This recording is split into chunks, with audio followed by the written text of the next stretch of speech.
video natin ngayon mga kamaestro ay pag-usapan naman natin itong tungkol sa 7K medical allowance. Alright, so yan nga po ang medyo mainit-init pa rin na usapin at issue ngayon, ano po, especially sa DepEd, ano po mga kamaestro, itong ating 7K medical allowance. So yan po yung mga nababasa po natin sa mga post sa social media, ano po, maging sa post ko, sa mga videos ko, and maging sa ibang mga teacher vlogger din dyan na nakikita po natin. Marami rin ako nakakabasa mga comment na nagtatanong nga itong mga kamestro natin tungkol dito sa 7K medical allowance kung pwede pa ba itong matanggap bilang cash. Ano po? Kasi meron tayong mga kamestro yan na nagsasabi, meron daw silang nababalitaan na pwede raw cash matanggap ano po once. Well, kung pagbabasehan po natin ano po, yung DepEd order patungkol po dito, pwede naman talaga, ano?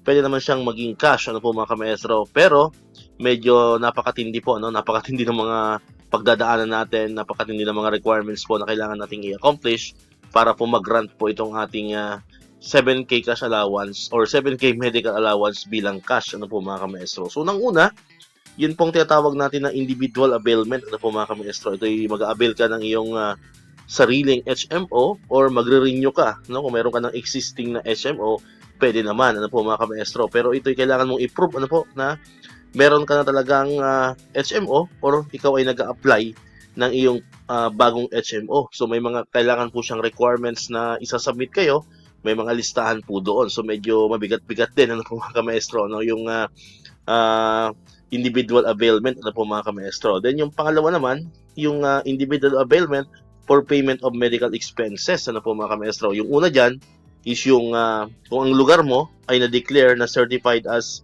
or declared or certified as GIDA, ano po mga kamaestro, yung Geographically Isolated and Disadvantaged Area. Ayan, so kung mayroon pong certification na ang location nyo ay GIDA, so automatic po yon, pwede mo makuha ng cash ito pong ating medical allowance. Pangalawa naman po, kung walang presence ng HMO provider sa inyong lugar. Ayan, so syempre kailangan mo rin mag-submit ng proof, ano po, na walang presence po ng HMO provider sa inyong lugar. And then yung pangatlo, yung mag-a-apply ka ng HMO or nag-apply ka ng HMO pero ikaw ay na-denied. Ano po mga kamaestro? So denied ang iyong application sa HMO. Alright, so yan po yung pangalawang option, ano po, kung paano mo makakuha ng cash itong ating medical allowance. So balit ito ay sandamakbak din na resibo ang hihingin sa atin, ano po. So kailangan lahat ng tawag dito, lahat ng transaction mo sa mga hospital, ano po, yung mga anumang mga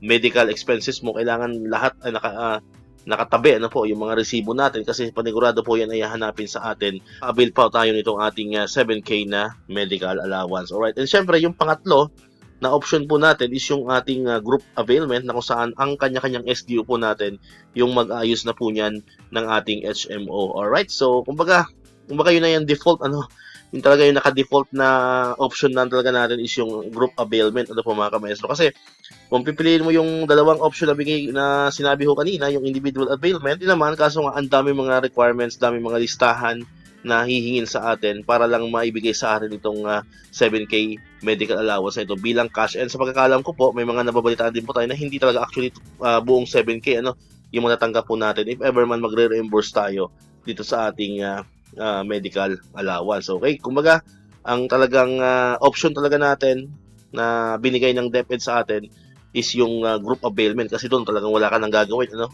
ang SDO na ang bahalang mag-ayos niyan. So sa panig naman po ng DepEd, so pinapalabas po kasi nila na talagang wala rin choice, ano po mga kamaestro, kasi nga ang pinagbasehan nila dito is yung Executive Order number 61.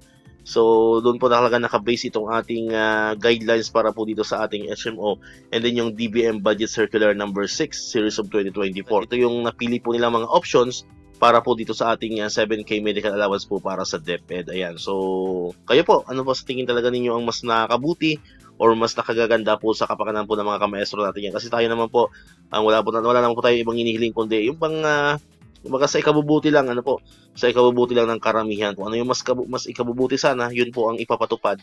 Ano po, para kumbaga lahat ay masaya, everybody happy po tayo mga kamaestro. Alright, so dito ko natatapusin itong ating video ngayon mga kamaestro.